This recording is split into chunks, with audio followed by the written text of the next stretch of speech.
Buenas tardes a todos, muchas gracias por venir, muchas gracias a FNAC y a SD Ediciones Distribuciones por invitarnos a participar en estas jornadas. Y hoy tenemos la mesa acerca de Spirou. Permítanme presentarles primero a los ponentes. A mi lado tengo a Jean-Richard Gertz, Janri.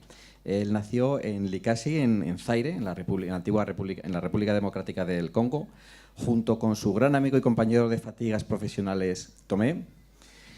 Entran a formar parte en la revista Spirou, realizando diversos trabajos. La editorial Dupuis busca relanzar Spirou y entonces ellos preparan una serie de páginas para la serie regular Spirou y Fantasio, que en España sería publicado por Dibus Editorial en 1981, será publicado, con Tomé al guión y Jarny al dibujo. En 1986 se añadirá Stefan de Becker, que se encargará del color. En el 87 crean El Pequeño Spirou, que en España será publicado por Ediciones Kraken. Y bueno, tratan con El Pequeño Spirou de retrotraernos a la infancia de Spirou, una serie realmente muy divertida y con un humor entrañable. Después de 14 álbumes de la serie regular, la dejarán para centrarse en El Pequeño Spirou, que la serie continúa editándose hoy en día. Joan es francés. Él estudia en la Escuela de Bellas Artes, donde conocerá a Eric Onmont, futuro guionista con el que trabajará asiduamente y gran amigo suyo también. ¿Se oye bien? En 1997 publica Toto el ornitorrinco, que ya va por 7 álbumes, pero será después de realizar un álbum dentro de la colección Spirou y Fantasio, con guión de Jan para Dupuis, donde tendrá un gran éxito editorial. Junto al guionista Bellman continuará la serie principal de Spirou y Fantasio, también con Dibus en España, desde el 2010 y realizando ya 5 álbumes hasta el momento. Ricardo Esteban, él se define como un fancinero, ha sido uno de los primeros fancineros que ha habido en España, con Albanta, que tenía portada de Rafa Negrete, también Olivares trabajó con él. Fue también, un dato que no sé si mucha gente sabe, dibujante en Madrid, con el seudónimo de Caíto. Además, Ricardo es un experto en recursos humanos y editó una revista sobre el tema, con la peculiaridad de que estaba totalmente ilustrada y no tenía fotografías. Ahí trabajaron Rubín, Benito, Ana Juan, etc. En 2004 se lanza la aventura editorial de cómics y monta Dibus, en donde han trabajado Fernando de Vicente, Calatayud, etc. Además, es un gran coleccionista de cómic franco-belga, de bande dessinée, entre ellos, por supuesto, de Spirou. En la actualidad, pues está publicando una serie está publicando La Resistencia, después de haber tenido también otras revistas de cómic como el Manglar, Interfaz o Usted está aquí. Por lo que respecta a Spirou, bueno, yo no sé qué se puede decir más de Spirou, pero realmente es uno de los grandes personajes del cómic europeo, del cómic mundial. Nació en 1938, de la mano de Rob Bell, y con ese personaje que dio nombre a la propia revista. Y ha sido dibujado por muchos autores, uno de los primeros por Giguet también, que tiene también una gran tradición en el cómic franco-belga. Es un personaje también curioso porque los derechos pertenecen a la editorial Dupuis, no como otros autores que tienen los propios derechos de los personajes. Spirou, todo el mundo lo conoce, una palabra viene del balón, que es la palabra ardilla, la palabra también niño avispado, niño inteligente, niño travieso, y precisamente daría lugar a la ardilla Spip, uno de los grandes personajes, de los más divertidos, una ardilla muda, pero que el lector puede leer sus pensamientos. Otro de los grandes personajes de Spirou es Fantasio, que nacería en 1944. Y en 1946 Franquin comienza a dibujar la serie e introduce también otra serie de personajes míticos, como el inventor conde de Champiñán, el científico loco, el primo de Fantasio, una periodista, el Marsupilami, que también tendría una serie especial, o Gastón el Gafe. Hasta que llegaron también Tomé y Henry a dibujar también con diferentes, en una especie que para mí es una especie de homenaje a Franquin, su obra, y donde introducen también temas que pueden ser también ciertamente pues, conflictivos o de actualidad, como puede ser pues, desde la biotecnología, con el álbum Virus, o como la robótica, como quién detendrá a Cianuro, o incluso también temas como viajes en el tiempo. En 1987 también se publica La infancia de Spirou y también hay otros como El universo de Spirou, Fantasio, con varios autores, entre ellos también Joan.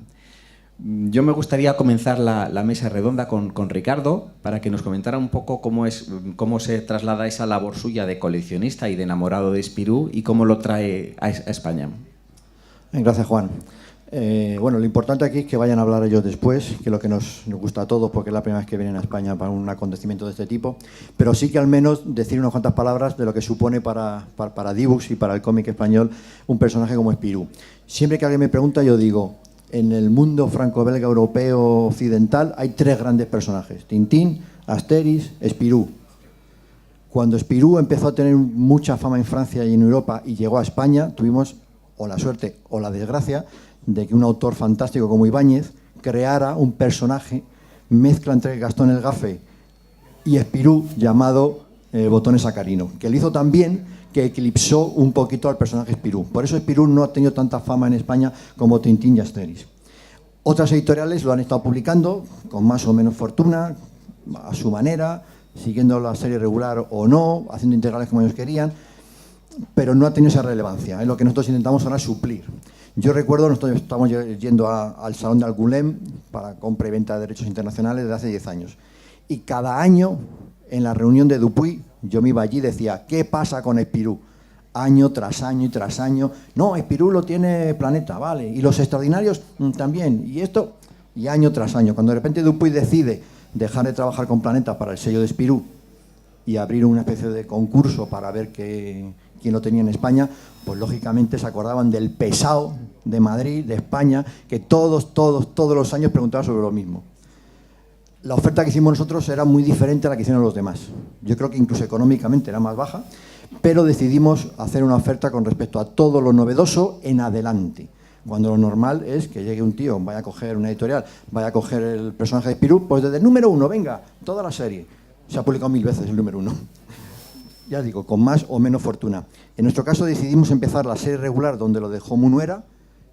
Tenía que estar aquí, le habíamos invitado a participar en la mesa como único español que ha dibujado la serie, pero no ha podido porque está en todos los lados, como tú bien sabéis. Decidimos cogerla desde el número 51, que era cuando empezaba Joan a publicar la serie, el número 51. Los integrales decidimos empezarlos por el número 12, porque en los extras es donde se cuenta el por qué demonios existe la serie regular y la otra serie que se llama Una aventura de Spirou por. Ahí se cuenta el por qué de repente hay más de un dibujante o de un equipo creativo dibujando Spirou. Y nos pareció muy interesante que la gente lo supiera, aunque esos álbumes en los integrales ya habían sido publicados. Y luego estamos regalar se supone sacar ediciones muy curiosas para coleccionistas. Sacamos el año pasado la de la máscara que publicó Nifle en Francia, comentada a todas las páginas. Este año hemos sacado, por gran sorpresa, agotado el Spirou de Yves Salant, que era inédito en España. Y este año sacaremos, el año que viene, el QNR de Franquin también. Esto significa volver a relanzar un personaje. Un personaje que, como me dijo a mí una vez, dice, es que yo creo que se puede decir que el top de lo que puede dibujar un autor en Europa es dibujar un Spirou. Pues puedo decir algo parecido con la editorial. El top de la emoción que puede tener un editor que ha leído franco-belga toda su vida es ser el editor de Spirou en España. Cuando conseguimos los derechos, yo me presenté un día con un cajón entero con toda mi colección de Spirouses a la editorial. Marion resulta que nunca había leído Spirou, y eso que es mi editora y es francesa, pero no lo había leído. Y empezó a descubrir un mundo que le maravilló. Por eso estamos tan volcados con la serie. El motivo por el que existe la serie esa de Una aventura de Spirou y Fantasio por, realmente es por una discusión que hubo en la revista interna de cuando Fournier se enteró que lo dejaba de publicar, entró Tomé y Henry, estaba por medio Nicky Coben haciendo la serie, los faldones de la revista la hacía Yves Salan, era un follón. Bueno, pues se crearon esta historia, cuyo número segundo lo ilustró Joan y Bellman.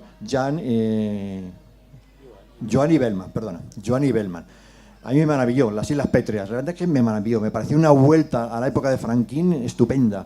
Por eso cuando me enteré que ellos recogían el testigo después de Tom y Jerry de la serie regular, me pareció fantástico. Después de toda la introducción de nuevos personajes, nuevas aventuras, nuevos cambios en las historias por parte de Tom y Jerry, entrando en Rusia, entrando en Estados Unidos, en todo ese tipo de cosas, era un cambio fantástico para que de repente Joan, que es un guionista para mí de lo mejorcito que existe en Europa ahora mismo, cogiera junto con Joan el testigo. Nosotros hemos publicado hasta ahora 2 títulos de la serie general, porque publicamos a 1 por año, porque entre eso, los integrales, los coleccionistas y los demás, pues no da tiempo a más cosas, pero 6 títulos al año de Spirou sí que van a ir saliendo con nosotros, con lo cual lo que quiero es oírle hablar a ellos y luego entramos un poco a charlar un poquito. Muchas gracias.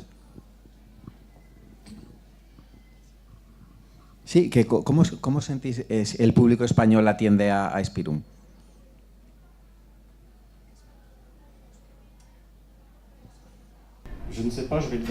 No lo sé, lo voy a descubrir cómo ha acogido exactamente el público español a Spirou, pero tengo la impresión de que un cómic como Spirou no era siempre leído. De hecho, no tenía por qué ser conocido en España o en Italia.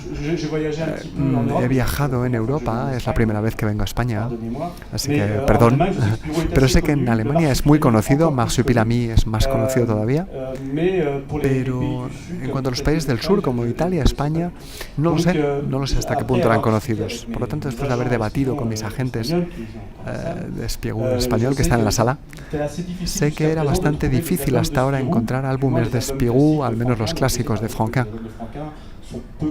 Es decir, son poco conocidos aquí, mientras que para nosotros, autores o lectores franceses, son álbumes fundacionales. Sí, yo creo... No. No, vous pouvez enlever, sinon vous allez écouter ma traducción vers l'espagnol. La idea del éxito, pues la verdad es que lo vemos en los encuentros, en las dedicatorias, por ejemplo, las sesiones de dedicatorias, las sesiones de firmas. Y no podemos quejarnos, la verdad es que mucha gente nos esperaba, funcionó muy bien. A veces nos plantean preguntas que son diferentes. Cuando la gente nos habla, según uno sea francés, belga, etcétera, los intereses sobre la serie son diferentes. Yo, por ejemplo, saco una cierta fascinación y una sorpresa porque la calidad de Spirou y Fantasio parece llegar a personas de civilizaciones diferentes, ya sea en Escandinavia o en España, en Italia. Aparentemente, el contenido de Spirou y Fantasio se aprecia por personas que son de origen muy diferente y efectivamente el éxito es importante, por ejemplo en Alemania, por razones que se nos escapan. Marsupilami es muy conocido porque es un personaje un poco, por ejemplo, visto desde Francia o de Bélgica, Marsupilami es como un gadget, no es un personaje principal, es el motor de la acción, es Spirou y Fantasio. Marsupilami es más bien una especie de excrecencia dinámica, si me permite la palabra, que ayuda a orientar la aventura hacia un lado o hacia otro a partir de sus superpoderes, pero no es el motor de la acción. Y por lo tanto, lo que es bastante sorprendente es que estamos de acuerdo en que Spirou y Fantasio es una serie que nació específicamente en una región tan particular como la Bélgica de Marcinelle. Los equipos sucesivos en esta serie han logrado que el lenguaje sea digerible por personas muy diferentes. Ricardo lo comentaba antes, el tema de la importancia de Spirou, no solamente en Francia y en Bélgica, sino en el resto de Europa. Él ha citado 3 cómics esenciales y uno de ellos era este. Y en España a lo mejor sí que es verdad que no se ha popularizado tanto, pero mucha gente lo sigue a Spirou. De hecho, en el hotel en el que estamos alojados, cuando la recepcionista del hotel me ha visto con un álbum de Spirou, me ha dicho, ¿están aquí los autores de Spirou? Toda emocionada y pidiéndome si les podía presentar a los autores, y estaban alojadas en ese hotel. Es decir, que son unas personas muy famosas, no a lo mejor los dibujantes, pero sí lo que es el personaje. Y yo quería preguntaros si creéis que ha habido alguna diferencia en la evolución del personaje, desde el punto de vista que el autor original vendió los derechos a la editorial. Es decir, ¿hay diferencia en esa evolución de, por ejemplo, comentaba Ricardo, Hergé con Tintín, o Agostini y Uderzo con Asterix y Obelix, y en cambio Spirou, que es el otro gran personaje, los derechos son propiedad de una editorial en vez de un autor?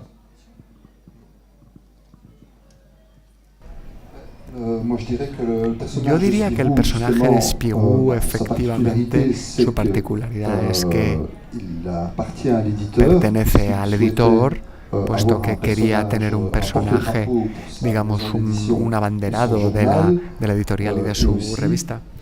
Y también conservar la posibilidad, en caso de que el creador original lo abandonase, el poderlo dejar en manos de otros dibujantes.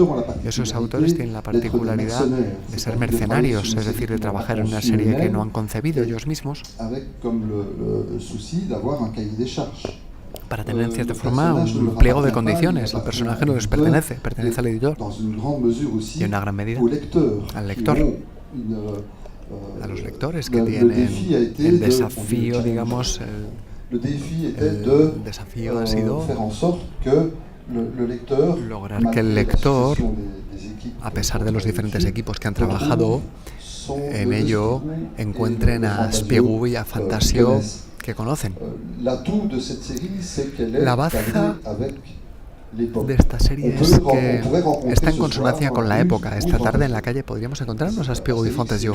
Asterix y Obelix, bueno, sería más complicado, pero están, como digo, en resonancia con su época. Por supuesto, para el guionista que trabaja en ello es una fuente perpetua de nuevos temas. Por ejemplo, puede ser topotracción en los años 50, ahora tenemos los móviles, basta con calcar las aventuras con la evolución tecnológica, y en los hechos sociales. Mi impresión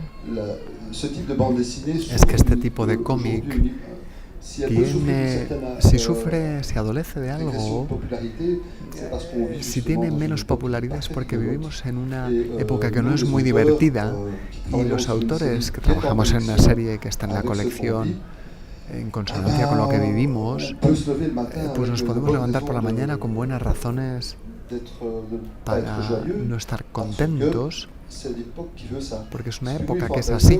Spirou y Fantasio se ha alimentado, se ha recreado, lo que es una garantía, de hecho, de perennidad. En 150 años yo creo que seguirá habiendo autores de Spirou, pero digamos que la serie de Spirou y Fantasio tiene esta particularidad, que tienes la imagen de la época actual. ¿He sido claro? ¿Sí? ¿Lo he dicho bien? Es mi amigo.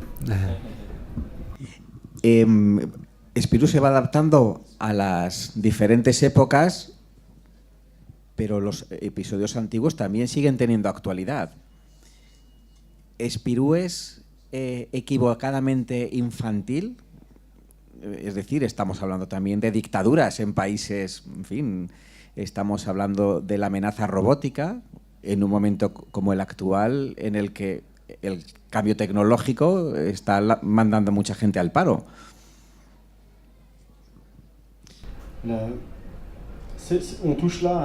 Aquí tocamos otro desafío de la serie Spirou y Fantasio, es que es una serie para todos los públicos. Es decir, que Spirou es una serie que tiene que dirigirse a niños, pero también adultos que han crecido con el Spirou. Es verdad que Spirou tiene 78 años y varias categorías de lectores muy maduros, ancianos, maduros y niños. Y cada álbum tiene, digamos, que satisfacer, lograr esa gesta que es hablar a varias generaciones, y es muy complicado. Evidentemente, como decía Jean-Henri, Spirou vive sus aventuras en el momento en el que los autores lo dibujan, en su época, y es evidente que hoy Spirou, yo cuando con Fabien Bellman dibujamos cosas que a lo mejor aquí no han sido publicadas, pero que hablan del conflicto, por ejemplo, en Oriente Medio. Tenemos ganas de hablar de eso porque es la época en la que vivimos, en la que queremos ver cómo Spirou puede comportarse, cómo puede atravesar algunos acontecimientos, pero también tenemos que poner un filtro delante de nuestra intención para que sea accesible a lectores jóvenes y explicarles en un momento dado que nuestro punto de vista, intentar también explicarles qué es lo que ocurre en la actualidad sin por eso traumatizarlos o aterrorizarlos, pero diciéndoles aún así algunas cosas. Y también por eso Spirou es una serie muy interesante, porque nos obliga a hacernos muchas preguntas y a cuestionarnos cada vez en cuanto a la recepción de nuestro público. Es el caso también de la forma de contarlo, porque es algo que me había marcado. Es un Spirou y Fantasio de Franquin que se publicó en la época de la Guerra Fría, con una amenaza militar que era obsesiva ya por los jóvenes de la época. Y él había imaginado una historia de dictadores, los Champignon y Champignac, que crea el metomol, que es un arma que destruye las armas. Y era muy divertido ver cómo se fundían las armas, cómo desaparecían. Y de hecho, entre líneas había un mensaje antimilitarista, puro y duro.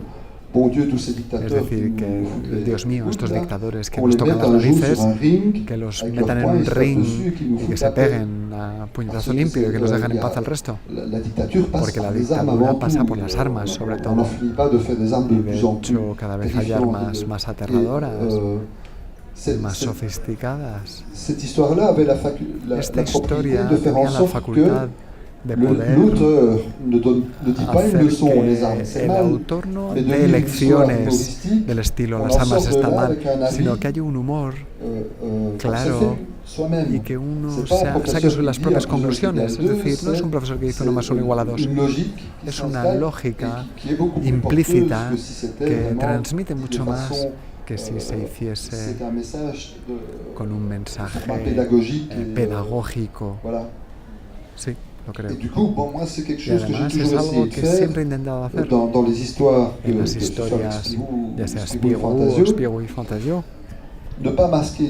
el no ocultar un punto de vista, pero tampoco hacer el tema principal de la historia. Es decir, también contar con la inteligencia del lector para influir en su opinión o proponerle, en todo caso, una reflexión. Y como esto pasa por la risa, la fantasía, no tiene esa gravedad que se puede reprochar a las universidades, a los padres, a todos los que nos quieren enseñar algo con el dedo levantado, con el índice levantado para asegurarse de que vamos a aceptar lo que se nos dice. Yo tenía una pregunta. Hay uno de los personajes que es el quizás más querido por los niños, que es el Masupilami. Cuando Franquin dejó la serie, se quedó con los derechos de Masupilami, que los ha estado explotando él. De hecho, hay editoriales diferentes que publican Masupilami. En España, por ejemplo, es una editorial diferente a la nuestra. Sin embargo, ahora vuelve a la serie de vuestra mano y quería saber, Joan, cómo había sido aceptado, de momento en Francia, ese álbum en el que después de tantos años vuelve el personaje a trabajar con Spirou y Fantasio.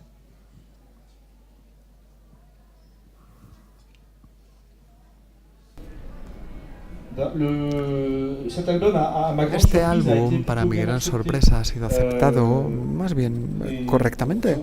Si nos ceñimos de forma muy pragmática a las ventas del álbum, bueno, ha logrado el mismo récord que los álbumes de Spirou y Fondation, es decir, las ventas no han bajado, tampoco han aumentado proporcionalmente las ventas, porque es un personaje que ha desaparecido de la serie desde hace 40 años, incluso más, 45, porque Franquin dejó Spirou en el 79. Por lo tanto,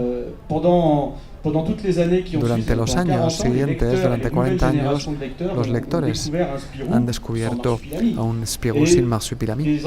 Y por lo tanto, los niños que empezaron a leer a Spirou hace 10 años, por ejemplo, no siempre han leído los 55 álbumes de Spirou y Fondation precedentes, lo que explica que los niños que conocen el Marsupilami, la mayor parte ignoran que el Marsupilami fue creado con Spirou y Fondation como un compañero suyo, un compañero fiel y que aportaba mucha emoción al lector y al personaje de Spirou.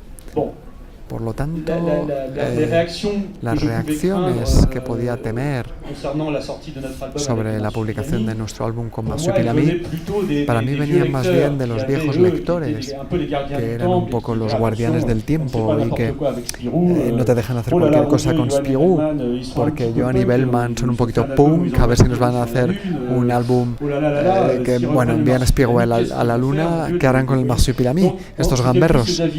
Así que era eso lo que casi daba más miedo, pero parece que aún así la cosa ha funcionado bien, porque todos los lectores de Spirou esperaban ese momento en el que Marsupilami se iba a encontrar con ese personaje y se preguntaban qué iba a ocurrir.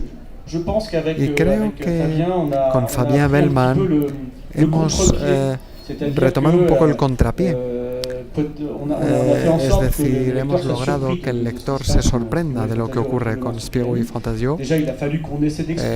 Tuvimos que explicar primero por qué el Marsupilami había desaparecido durante todo ese tiempo, de un álbum a otro, sin que Spirou y Fondation se diesen cuenta, sin que se mencionase incluso. Evidentemente, Jean-Ry hizo alguna alusión en un álbum que se llama La Vallée de Bagny, pero digamos que más allá de eso nunca se ha hecho mucha mención, nunca se ha evocado Marsupilami. Por lo tanto, teníamos que encontrar algo que permitiese volver a traer a Marsupilami y así de pronto, has desaparecido 40 años y venga, bienvenido. Así que encontramos una idea que no voy a desvelar. Tendréis que leer el álbum, pero Spirou y Fondation van a reencontrarse con Marsupilami o la memoria del Marsupilami, pero no será como podríamos imaginarlo, no será una alegría de reencuentro, será un poquito más rock and roll. Pero finalmente esa idea que ha sorprendido a los lectores, en todo caso era la idea, el sorprender un poquito a los lectores, desestabilizarlos. Aún así yo creo que es una idea que ha sido acogida correctamente. Tenemos buenas críticas del álbum y como digo, tendréis que leerlo. No he recibido muchas cartas de insulto. Tengo otra pregunta. Eso ya es curiosidad incluso personal. Decimos que el personaje pertenece a la editorial Dupuy, que es la que se encarga cada X tiempo de cambiar de función de mercado, gusto, lectores, tal.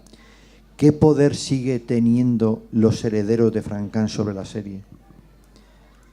Al hilo de que cada vez que, desde España al menos, queremos tocar algo que se sale de la norma francesa de Dupuy, nos mencionan a la heredera, a la hija de Franquin. Por ejemplo, después del tomo, este es el 15, el integral 15, y el tomo 16 es los últimos que recogen las aventuras de Spirou y Fondation de Tommy Guigneri. Como no hay más integrales en Francia, a partir de entonces han decidido dar un parón durante unos años hasta sacar el siguiente integral, que sería el de Munuera, creo. Pues nosotros volvemos al primero. Nuestra idea inicial, con toda lógica, es decir, pues si este diseño tan moderno es gusto de los Torres, vamos a diseñar las portadas de los integrales iniciales de Franquin al mismo estilo, con el dibujito de fondo. las pegas provienen de la hija de Franquin, no de Dupuy. Por eso me ha sorprendido esa relación que hay, pese a que Franquin no tiene los derechos de Spirou, sino que los tiene Dupuy. Me sorprende.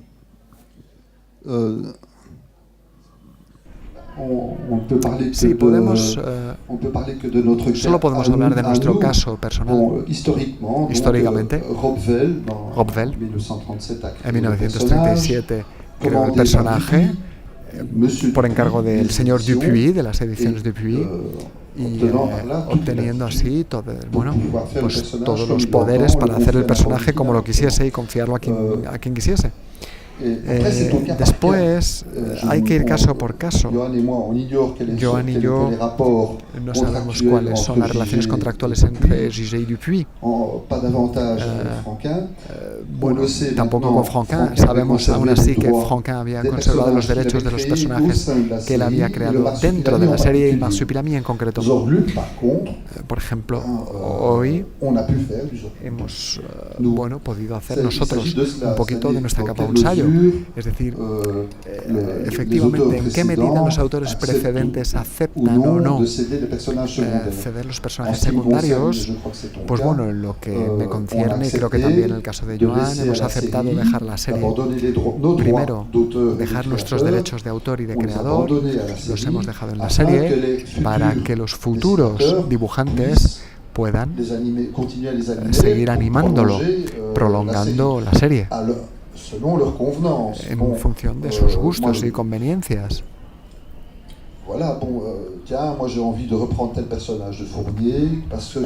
Tal vez yo quiero retomar un personaje de Fournier porque necesito un personaje así en mi historia, más que crear otro que tenga las mismas cualidades, mientras que ya hay uno dentro con esas características. Es un poco duplicar. No tiene sentido duplicarlo si ya existe.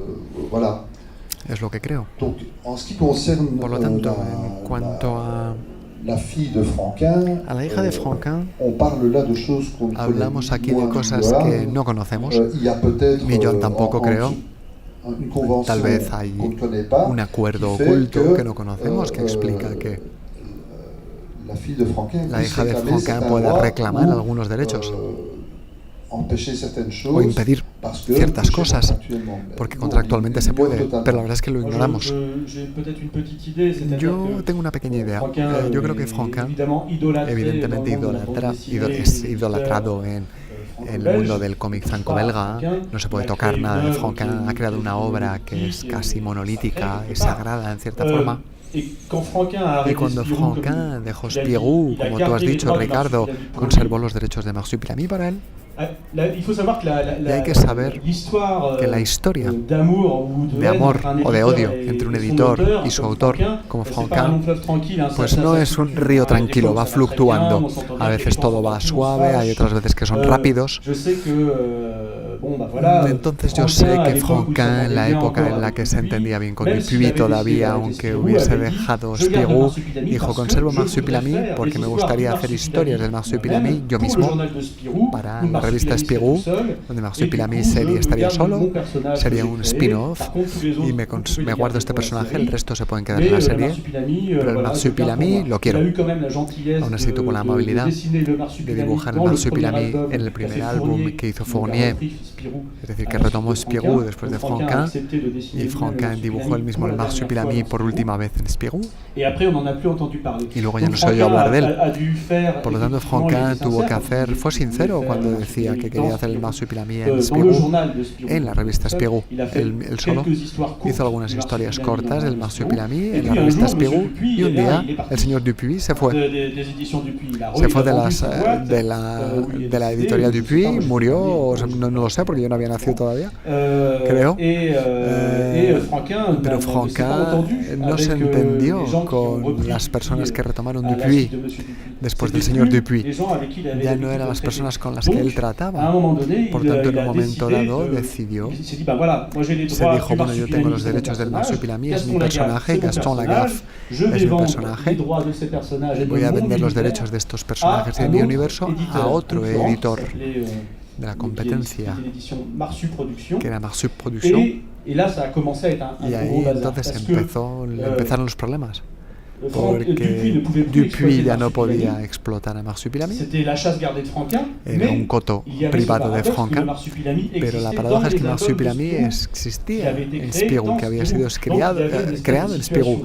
Así que había una situación muy complicada en la que, por ejemplo, una ilustración que ilustra lo absurdo de la situación, Dupuy edita en un momento dado un integral de Spirou y Fantasio por Franquin, utilizando la portada que Franquin había hecho en la época en la que dibujaba Spirou, Fantasio y Marsupilami, que estaba en la portada, pero Dupuy tiene que borrar a Marsupilami de la portada o elegir dibujos de Franquin en la que Marsupilami no aparezca.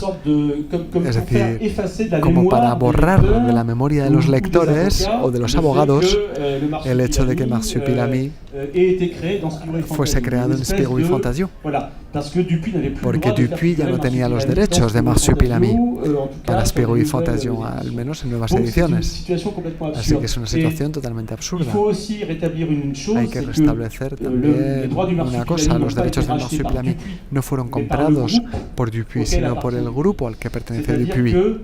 Es decir, que el grupo Media Participation, que tiene acciones en Dupuy, Dargaud, Lombard, Lucky Production, Blake & Mortimer y Marsu Production, recompraron Marsu Production, pero Marsu Production sigue siendo una editorial independiente, lo que explica que nosotros, cuando dibujamos a Marsupilami en el álbum de Spirou, no es una reintegración del personaje en la serie, es lo que se llama un crossover.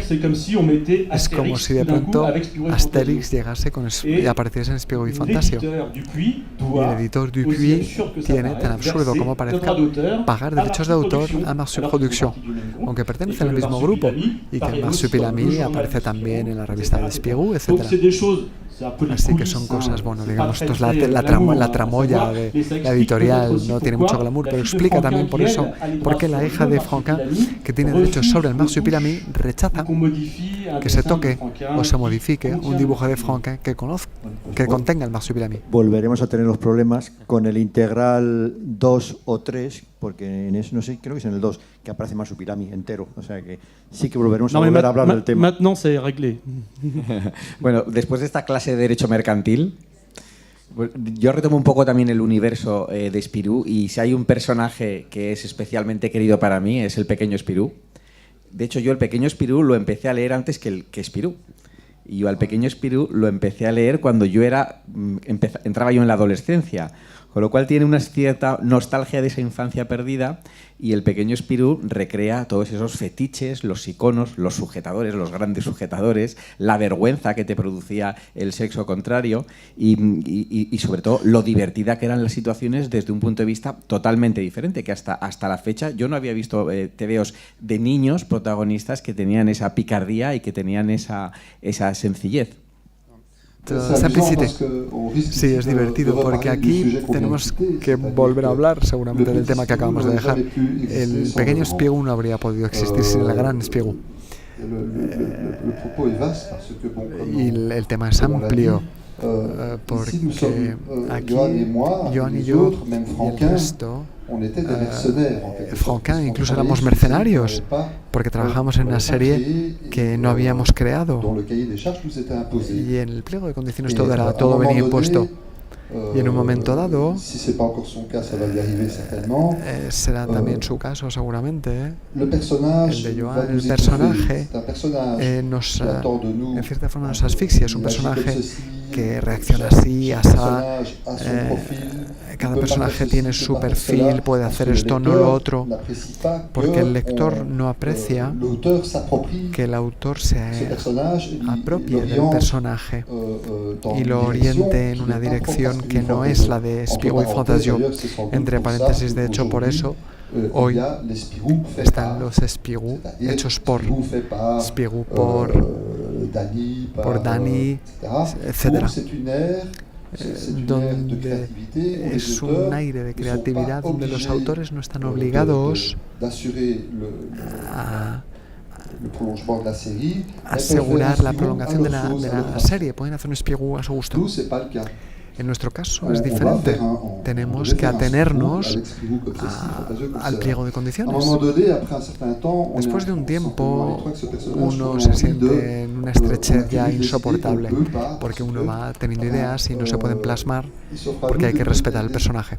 Por lo tanto, se nos abren puertas de salida. Franquin, creo que Gastón. Muchos personajes, muchos lectores se imaginan que Gastón es una serie totalmente aparte, pero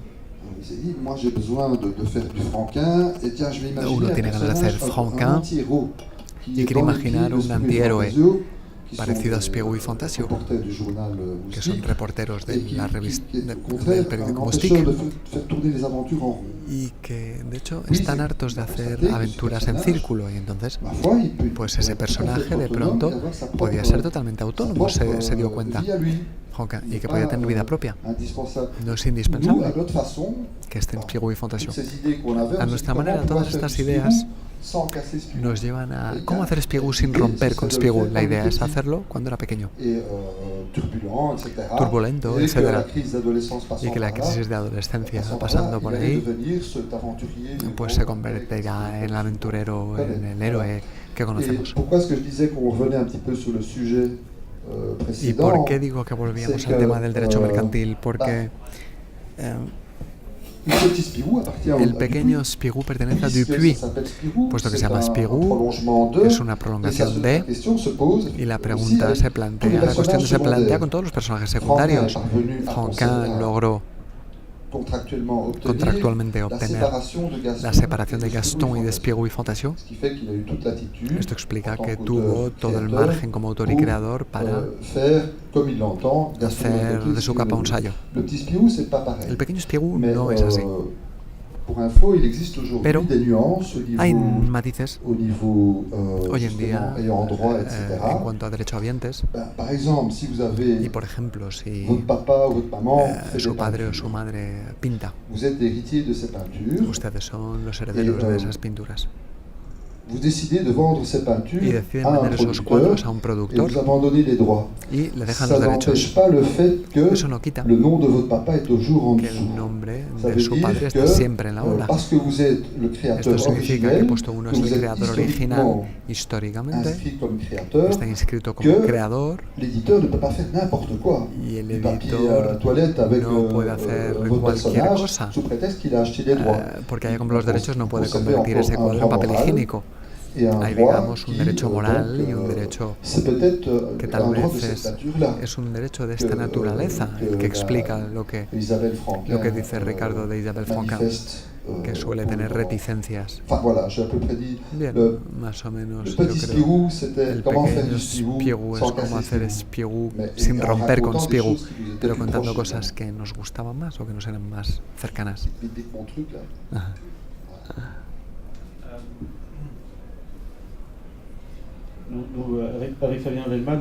Bueno, con Fabien Bellman, tal vez estamos en ese punto en el que estamos experimentando algo similar. Espero que tenga tanto éxito como el pequeño Spirou, que tiene cientos de miles de fans a través de Europa. Porque, bueno, por reírnos, imaginamos que Spirou, para hacer publicidad para su periódico, iba a utilizar las invenciones del conde de Champignac, esa poción que te hace más fuerte, más inteligente, el helicóptero portátil de Fantasio, para crear un personaje de superhéroe que se llamaría Supergroom. Entonces empezamos a dibujar una historia, con ese personaje. Y bueno, parece que los lectores aparentemente reaccionan bien, les gusta el personaje y nos encontramos un poquito trampeados por nosotros mismos, porque el editor nos ha pedido que desarrollemos una serie entera con el personaje de Supergroom. Así que ahora es trabajo adicional para Fabien y para mí. Y el tema se plantea también diciendo Supergroom es una creación original, pero que proviene de Spirou. ¿Cómo vamos a nadar y guardar la ropa, como quien dice, para poder compartir los derechos con el editor? Porque si luego llegamos a Hollywood, hay, por ejemplo, Supergroom y los Vengadores, ¿quién se llevará la pasta? Bueno, no hagas esto por dinero, Joan. Hacemos esto para gustar al público, para ir al paraíso. Bueno, estamos acabando, pero yo creo que sí que si el público querría hacer alguna pregunta, pues yo creo que sí que tenemos... No solo quería saber cómo es la negociación concreta con los editores. Ya han dicho que alguna vez se han topado, digamos, con problemas con ellos. Claro, Spirou es un personaje con tanta historia y ellos dos, en cierto modo, sí que han arriesgado un poco. Ya Joan decía que es un poco más punk, Jean-Guy creo que en algunas historias, creo que fue en Luna Fatal, tuvo como una evolución más naturalista del dibujo de Spirou. ¿Todo esto les causó algún conflicto con los editores? ¿Eso se negocia? ¿Cómo se trabaja con un personaje que en realidad no es suyo?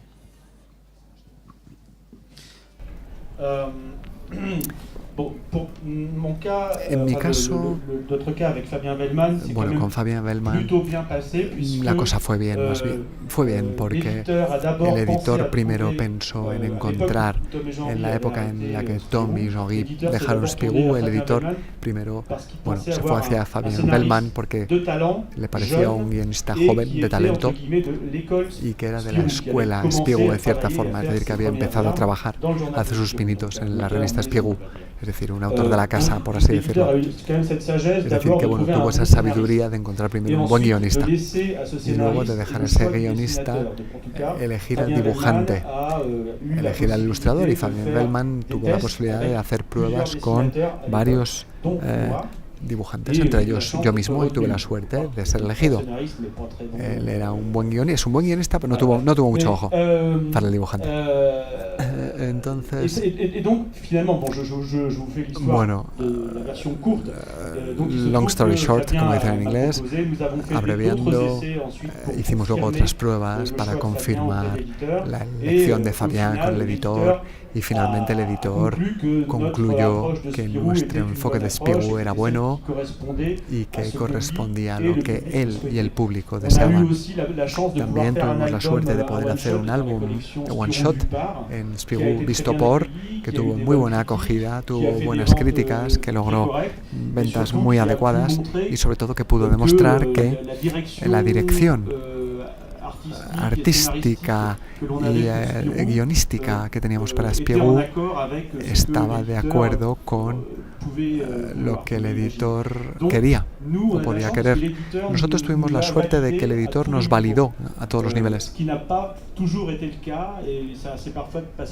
lo que no siempre ha ocurrido, y a veces que la situación ha sido dolorosa para autores que tuvieron un Spirou antes que nosotros. Creo que para ti no fue tan Jean-Guy, tan fácil, porque erais varios trabajando con Spirou. Bueno, fue sencillo, fue complicado, digamos, en cuanto a la tramoya, porque éramos muy jóvenes para darnos cuenta, en la época de los debates ocultos. Así que nosotros, bueno, trabajamos como jóvenes, debutantes, y de pronto nos dijeron, bueno, pues, vale, pues lo haréis vosotros.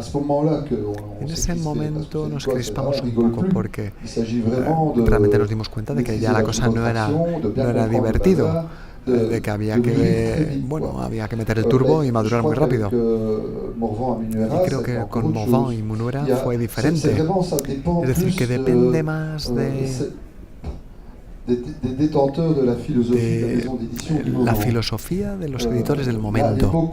La época en la que nosotros trabajamos en Spirou y Fantasio, tengo la impresión de que no fuimos cogidos por nuestro talento, sino porque hubo una lucha de poder en Dupuis. La gente no aceptaba que eligiesen a estos y los otros nos eligieron como desafío. Y cuando me acuerdo de eso me da un poco de miedo, porque quería haber sido elegido por mi talento y no por el hecho de poder medirme a otro dibujante. Nosotros y el deporte, bueno, es cosa diferente. Y por ejemplo, cuando con Morvan y Munuera me enteré de que les habían decidido elegirles, y aún así me dejaron 5 o 6 álbumes antes de que tuviese la impresión de dominar la serie. Y hoy en día le reconozco a Dupuis el habernos dejado el tiempo de madurar la serie, y en un momento dado llegar a decirnos, venga, pues ahora ya habéis domado a la bestia y ahora van a ser buenos Spirou. Históricamente, bueno, habrá que recordar que otros autores no gozaron de la misma indulgencia o de las mismas atenciones. De todas maneras, todo lo que preguntas en los integrales que sacamos nosotros, que son idénticos a los franceses, hay como 100 páginas de extra donde cuenta todas las vicisitudes que está contando ahora Jean-Ry, de quién empezó después de Fournier, por qué, cómo se enteró, cómo entraron en disputas, qué poderes fácticos había en la editorial que apostaban por uno, que apostaban por otro, quién ganó, por qué, cómo se solaparon los álbumes. Todo está contado en los integrales, en los extras de los integrales. Muy bien, pues ya hemos llegado al final. Hemos llegado al final de la mesa redonda. Muchas gracias a todos los autores, muchas gracias a todos ustedes por estar también. Le Real de Madrid a gagné, finalement, je sais pas. Y nada, a continuación tenemos otra mesa redonda también sobre detectives desde la época victoriana hasta la actualidad. Muchas gracias.